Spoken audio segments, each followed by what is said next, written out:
Bueno, me ha venido un periodo donde parece que un montón de respuestas que me estaban llegando no estaban del todo completas y se están empezando a completar. Les cuento que hay una película como de 4 horas que se llama El sentido de la vida, donde se han tomado fragmentos de 287 películas, fragmentos de 287 películas que hablan sobre el sentido de la vida.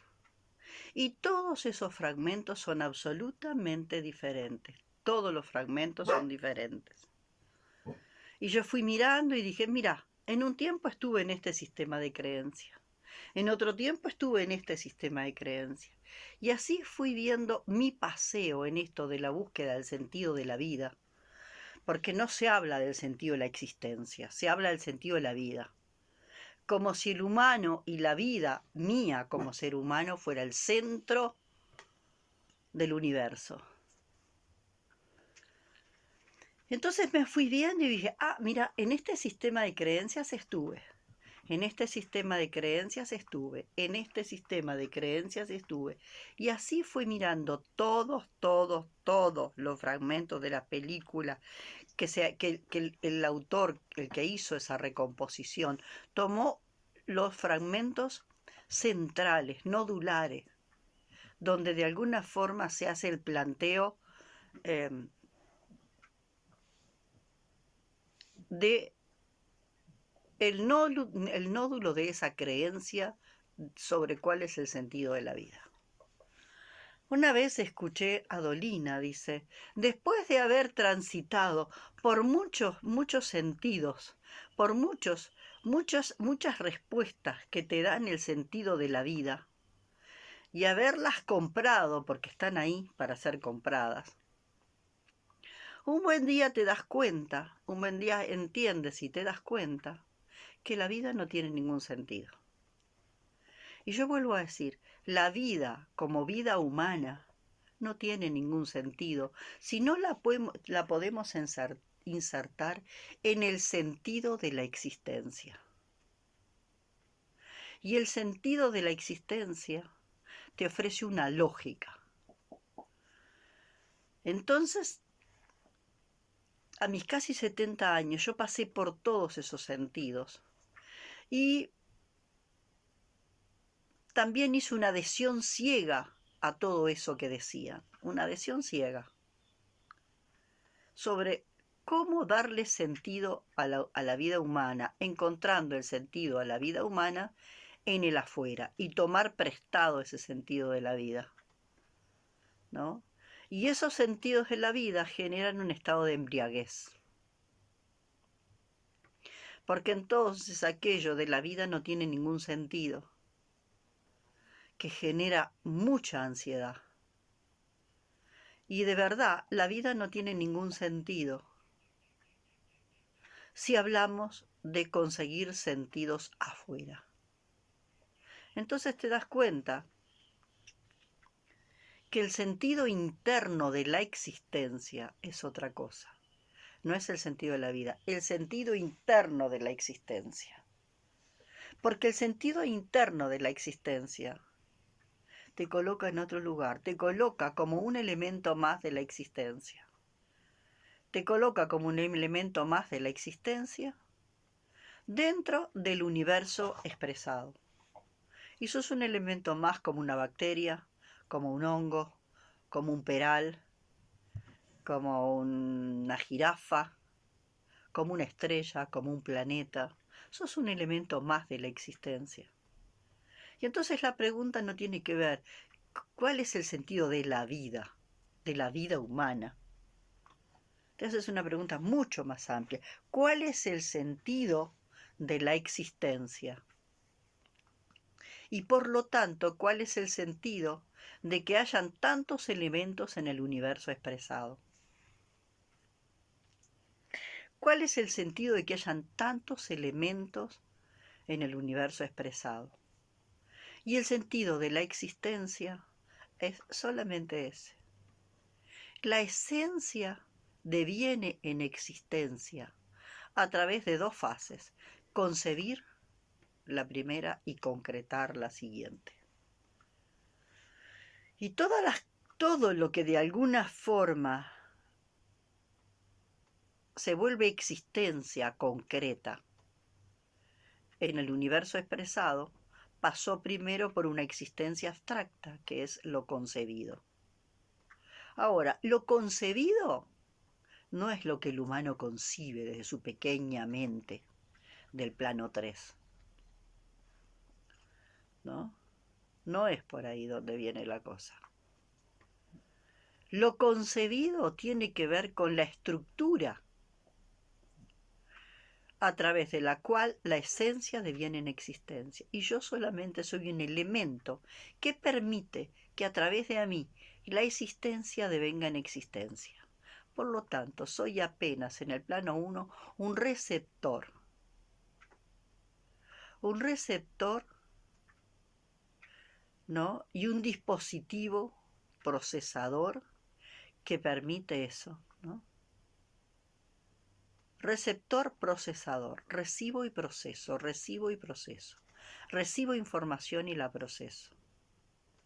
Y el humano tiene una doble tarea, porque tiene que procesar todo, tiene que hacer un proceso de todo lo que tiene que ver con el universo, con,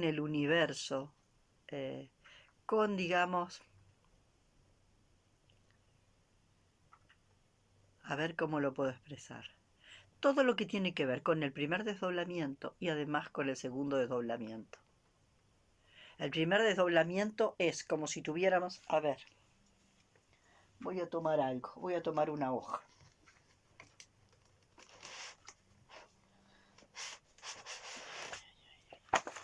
Voy a ver si tomo una hoja para expresárselos lo mejor que pueda.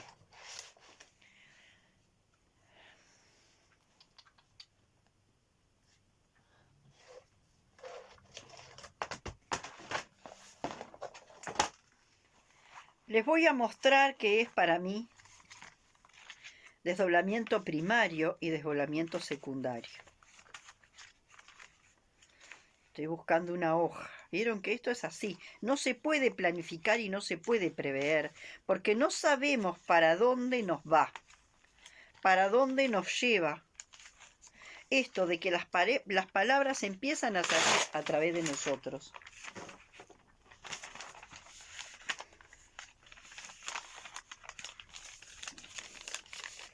Acá tengo algo.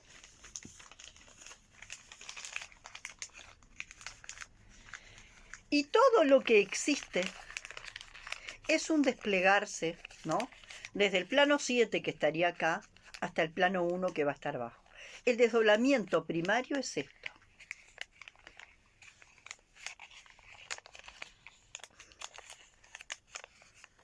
En único tiempo vertical, donde va bajando la información momento a momento. Pero el humano tiene además el desdoblamiento secundario, que es el que se abre así. Porque cuando se abre así, ya empieza a haber tiempo lineal. Y entonces tenemos por acá, de este lado, trauma, campo de trauma. Y por acá tenemos campo de fantasías compensatorias. Y entonces aparece la noción de pasado y de futuro. En el desdoblamiento primario hay un solo tiempo. El ahora. Y en este ahora, en este presente, están incluidos todos los pasados y todos los futuros. Pero no todos los pasados y todos los futuros, estos que están polarizados, de donde uno está acá y el otro está acá. Sino que están presentes todos los pasados y todos los futuros, porque están presentes como una diferencia de frecuencias. Frecuencias más rápidas, más veloces, más rápidas, frecuencias más lentas. Los pasados son frecuencias más lentas y los presentes son, los futuros son frecuencias más veloces. Y están acá, implícitos. En este tiempo vertical. Por eso es que casi todos los pueblos originarios, se observa inclusive en cuando de alguna forma en los cuentos infantiles, que de alguna forma no hay conjugación verbal. Yo tener, yo hacer, yo sentir, tú pensar, tú hacer, tú saber, tú sentir. Y cuando es respecto al otro, solo pregunta. Cuando es respecto a mí, puede haber pregunta o puede haber afirmación. Cuando es respecto al otro, es solo pregunta. Entonces, a nosotros los humanos no tenemos solamente que estar atentos a este desdoblamiento primario. Tenemos que estar atentos también a este desdoblamiento secundario, donde las polaridades están en oposición, porque resulta que de un lado pusimos lo bueno y del otro lado pusimos lo malo. De un lado pusimos el amor y del otro lado pusimos, no sé, algunos consideran que el otro polo del amor es el odio, otros consideran que el otro polo del amor es el miedo, otros consideran que el otro polo del amor es el desamor, pero uno está acá y el otro está acá.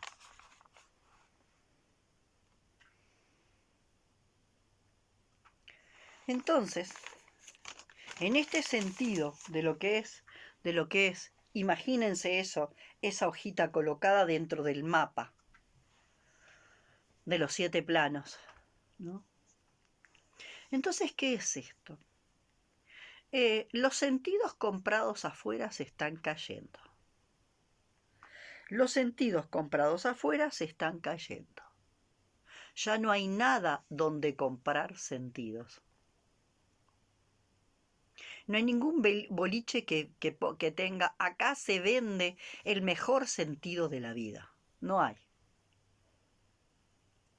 ¿No? No hay ningún almacén, ninguna tienda que diga, venga, compre acá, que acá le ofrecemos y le vendemos el mejor sentido de la vida. No, no hay. Algo de eso expresa Hellinger en La verdad en movimiento. Entonces imagínense que va el riel del tren, y el riel del tren tiene que ver con el paradigma vigente. Y en la locomotora va el poder que nos lleva y nos arrastra, ¿no? Digamos que el riel es lo instituido. Y la locomotora es el poder instituyente. Un poder instituyente que nos trasciende y que trasciende a lo que llamamos élites del poder. Es un poder que nos trasciende, son campos de poder, ¿no? Que no tiene que ver con el poder de la élite, ni tiene que ver con el no poder de los que supuestamente están en el otro polo, no, tiene que ver con un poder trascendente, un poder que no es ni Dios, ni el demonio, ni nada de eso, es un poder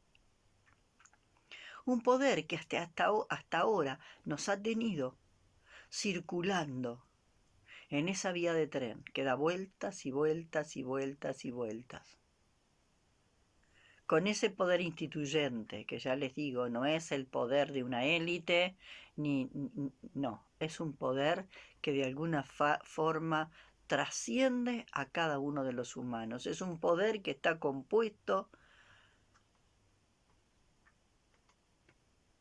por el inconsciente colectivo. Un inconsciente colectivo que nos lleva en esa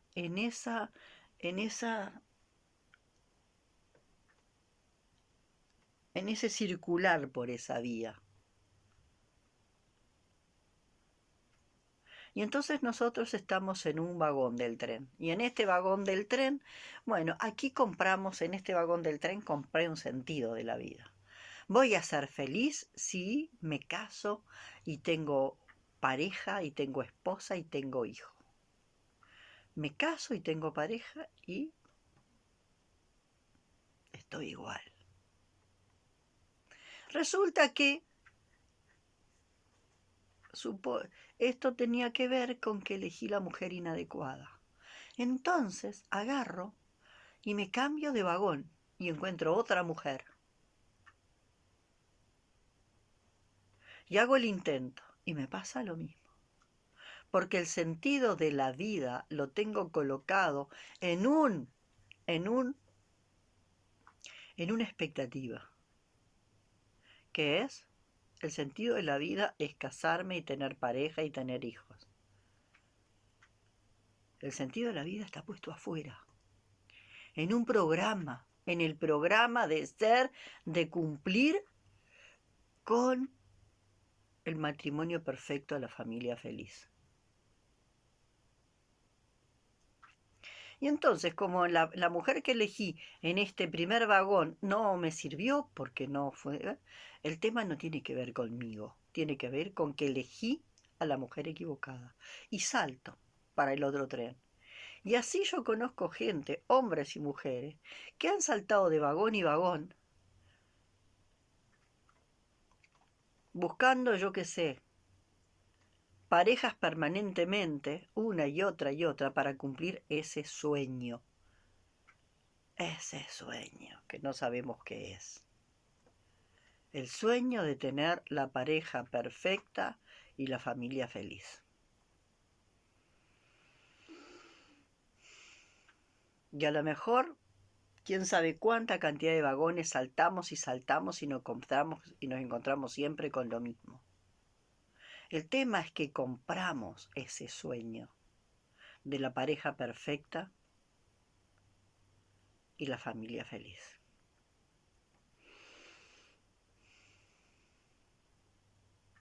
Y cuando eso no se da, no es porque yo me equivoqué, porque yo estoy en error, sino que elegí mal. Y entonces voy a ir a elegir bien. Y me cambio de vagón. Lo mismo puede pasar con el trabajo. Bueno, elijo este trabajo que me parece que es el trabajo que me va a permitir mi proceso de autorrealización. El proceso de autorrealización es que mi ser pueda florecer. Y resulta que en este trabajo no puedo. Y cambio de trabajo, me voy para el otro vagón.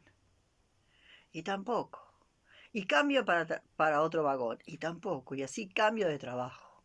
Cambio de amigos. Cambio de barrios. Cambio de casas. No, porque estoy en una casa donde la energía negativa, yo vaya a saber qué quiere decir eso, no me permite, porque la energía negativa patatín patatán. Y así voy cambiando de vagón en vagón. Sin embargo, en algún momento ya todos empezamos a sospechar que el vagón está a punto de descarrilarse. Y que lo que hay afuera no es un paisaje. Que ahí afuera está la selva por la que voy a tener que salir a recorrer cuando el vagón se descarrile. Voy a tener que salir a recorrer. Sin nada previo.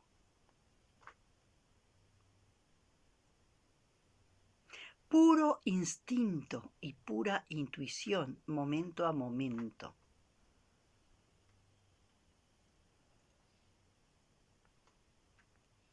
Pero para eso existe todo un proceso de deconstrucción de toda esa cantidad de sentidos de la vida que hemos comprado. ¿Tá? Y esos sentidos de la vida que hemos comprado son puro cliché. Ayer escuchaba algo, ¿no? Un cliché total. Más amor y menos ideología. Así que en el boliche hay dos bollones. En el boliche hay dos bollones. Un bollón donde te ofrecen amor y en el otro bollón donde te ofrecen ideología. Y vos vas al vendedor y le decís, no, no, no, acá, usted me pone acá en la balanza, me pone mucho más amor y poquita ideología. Quiere decir que cómo funciona el amor y la ideología, cómo funcionan en las estructuras de la existencia el supuesto amor y la supuesta ideología, no se entiende. Son bollones, un bollón tiene amor y otro bollón tiene ideología. Yo voy al boliche de los que venden sentidos de la existencia y le digo, no, no, no, ahora yo estoy queriendo construir este sentido de la vida. Y para este sentido de la vida usted me pone más amor y menos ideología. ¿Se entiende lo que estoy diciendo?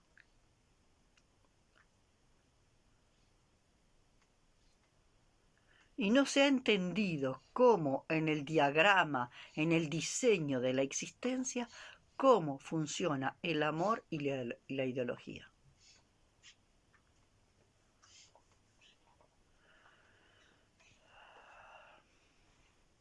Y yo vuelvo a decir, en este momento, después de haberme comprado todos esos diseños y haber levantado todas esas banderas y haberlas enarbolado, porque lo único real es el amor, lo único real es el amor, y levantaba la bandera y gritaba, no con la bandera del amor, lo único real es el amor, y patatín y patatán, ¡puah! Años.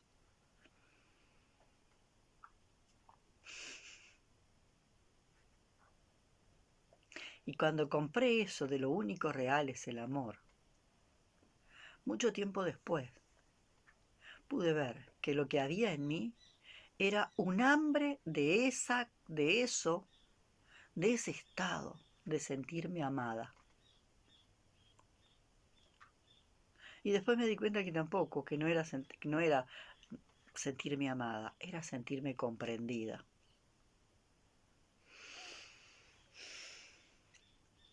¿Y qué es comprender? ¿Qué es comprenderse? Comprenderse significa comprender en primer lugar el sentido de la existencia y poder ver cómo soy un canal para que la esencia venga en existencia.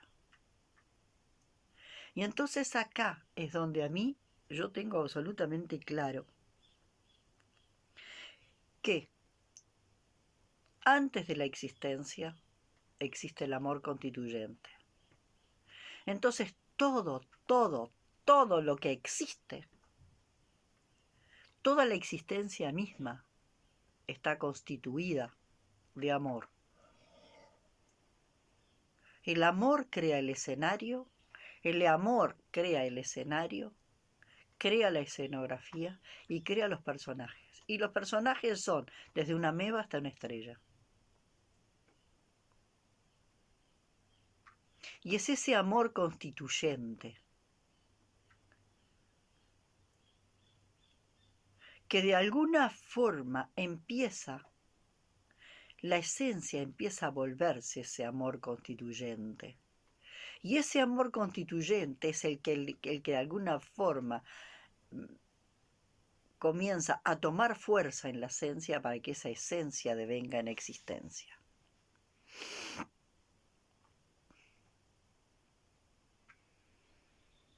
Y entonces se pueda desarrollar, se pueda desplegar ese primer desdoblamiento.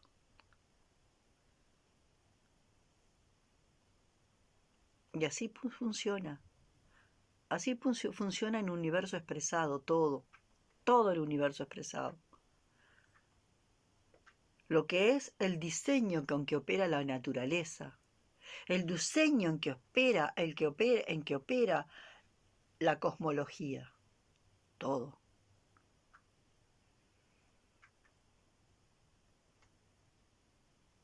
Entonces ahí está esto que llamamos,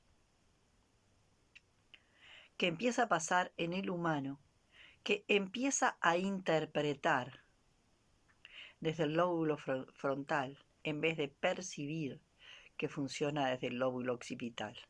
El lóbulo occipital se atrofia y se empieza a agigantar el lóbulo frontal, con el que en vez de ver y percibir para comprender, empezamos a interpretar. Ahora, esas interpretaciones a las cuales les podemos llamar ideologías, y algunas ni siquiera ideologías, esas interpretaciones, ideologías, constructos mentales, todos esos constructos mentales.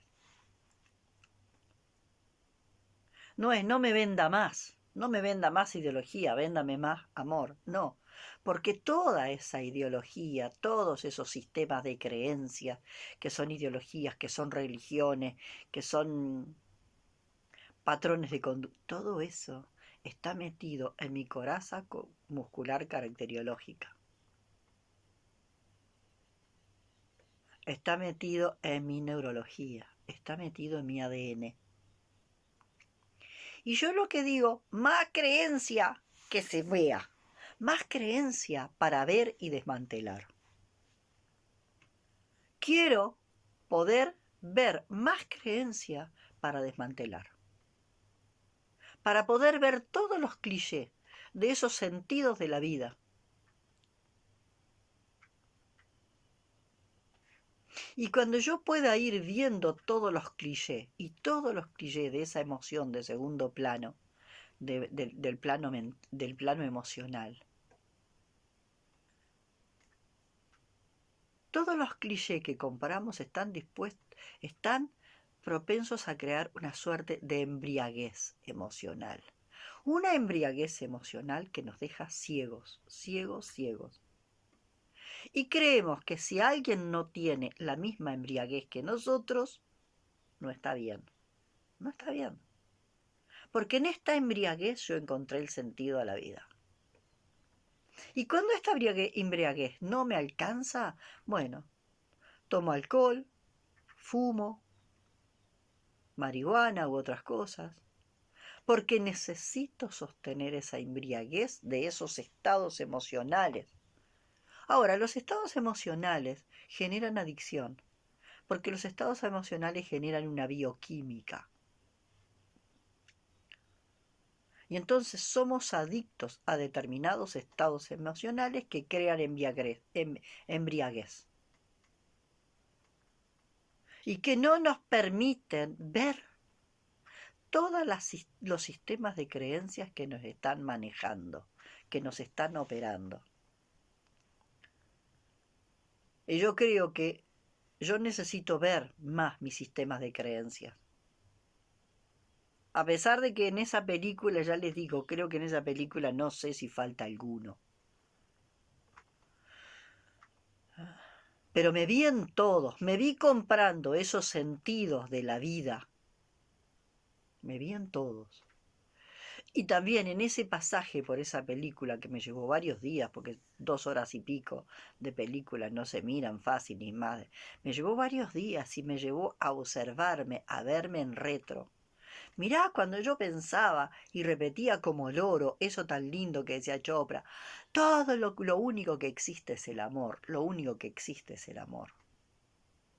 Y recordaba cuál era la bioquímica que yo sentía en ese momento, cuáles eran las sensaciones que yo sentía. Entonces, ¿qué quiere decir esa expresión? Más amor, menos ideología. Yo no compro ni amor ni ideología.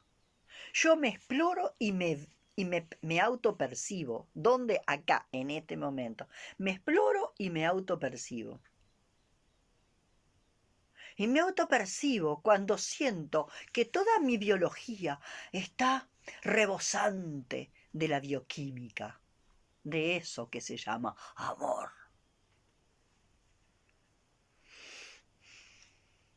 Y de la embriaguez que produce eso que se llama amor, del enamoramiento.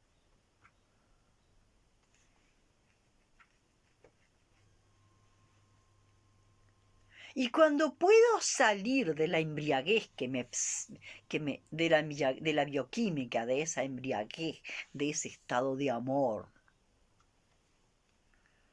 de ese estado de armonía, cuando puedo salir de eso, recién cuando de alguna forma se me pasa la embriaguez, puedo empezar a revisar mis sistemas de creencias. Y mis sistemas de creencias son todos esos sentidos que yo de alguna forma inconscientemente adhiero.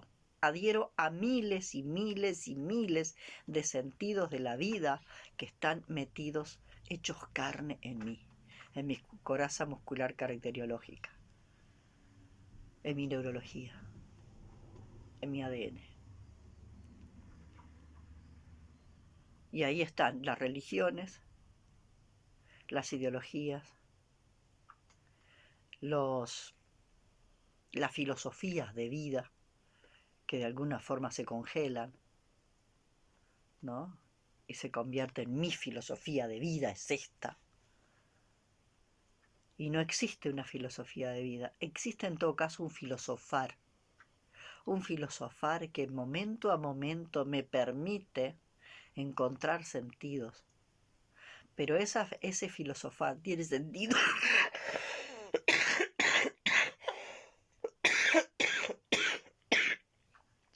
Ese filosofar tiene sentido si yo empiezo a desmantelar todos los sentidos que son cliché adquiridos. Y lo que pasa es que cuando empiezo a ver todos los clichés aprendidos, lo primero que me pasa es sentir un hartazgo que no doy más. Estoy harta de de andar en este tren y de cambiar de vagón y vagón. Y estoy harta de estar en este tren y de cambiar de vagón y de vagón y de vagón. Y cambio de trabajo, y cambio de pareja, y cambio de barrio, y cambio de país, y cambio de carrera, y estoy harta, harta, harta. Y empiezo a mirar hacia afuera, por la ventana del tren. Y veo que afuera no hay solo paisaje. Hay un mundo que me espera. Pero un mundo que es puro misterio. Y en ese mundo que es puro misterio, ninguno de los clichés me sirven. Pero el tren no se termina de descarrilar, de verdad, el tren no se termina de descarrilar hasta que yo no soy capaz de desmantelar todos los clichés aprendidos. Todos los clichés aprendidos. Y entonces, a veces se confunde lógica con ideología. Y la lógica de la existencia lo único que me permite es un mapa para comprender este proceso en que la esencia deviene en existencia. Es comprender la lógica de la existencia. En realidad, la lógica de este proceso de la esencia en devenir existencia. No es algo que esté en mi cabeza, por eso se llama lógica universal. No es mi lógica, no es tu lógica, no es la lógica humana. Es la lógica de la existencia que de pronto nosotros empezamos a poder observar.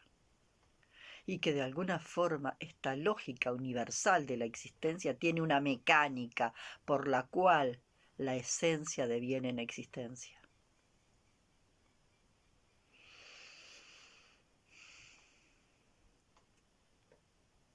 Entonces de pronto nos quedamos así, mirando eso que hay allá afuera.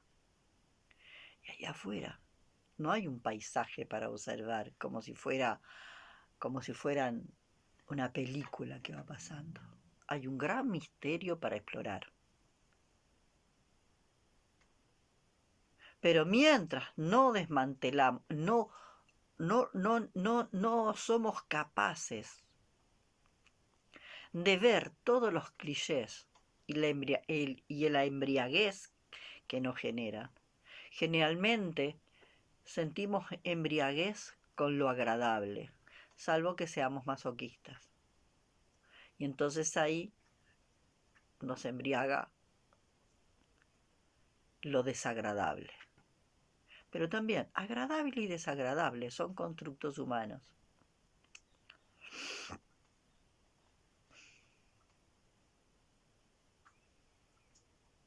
Opa. Lo maravilloso. Como yo explicaba, durante 9 años, 9, 10 años, yo estuve sintiendo, porque estaba programada, que perder un hijo es lo más terrible que existe. Y que yo, cuando yo cuento que perdí un hijo, toda la gente dice, ay, qué terrible, qué prueba más terrible te tocó, perder un hijo. Durante años estuve con ese programa. Perder un hijo es lo más terrible, perder un hijo es lo más terrible. Y así había que verlo. Y mis lentes los lentes que yo tenía estaban planteados de esa forma, para ver lo terrible que es perder un hijo. Hasta que en el 2006, y lo repito porque me parece importante y porque quizás cada vez que lo repito lo puedan entender, en una constelación, el alma de mi hijo, ¿no? El alma de mi hijo, como antenita no viva, me dijo lo siguiente: querida mamá, acércate, no tengas miedo, yo te regalo mi muerte para que puedas usar mis ojos para mirar del otro lado. Así que yo ya nací mirando del otro lado y mi hijo viene a darme la fortaleza para seguir mirando del otro lado, para poder funcionar como esta heyoka que la cultura occidental se calla. No hables, cállate.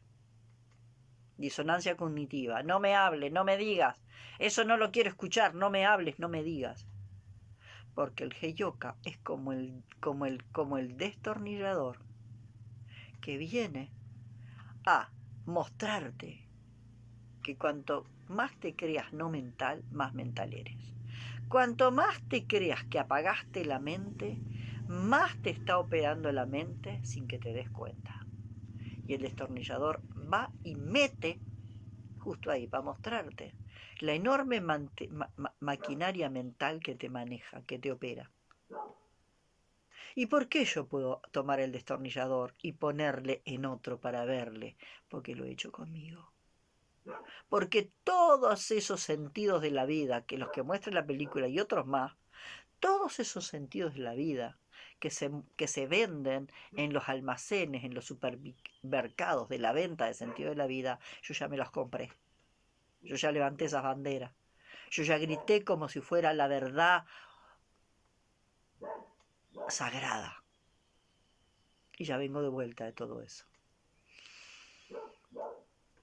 Quién sabe cuántos otros sentidos de la vida estoy de alguna forma creando,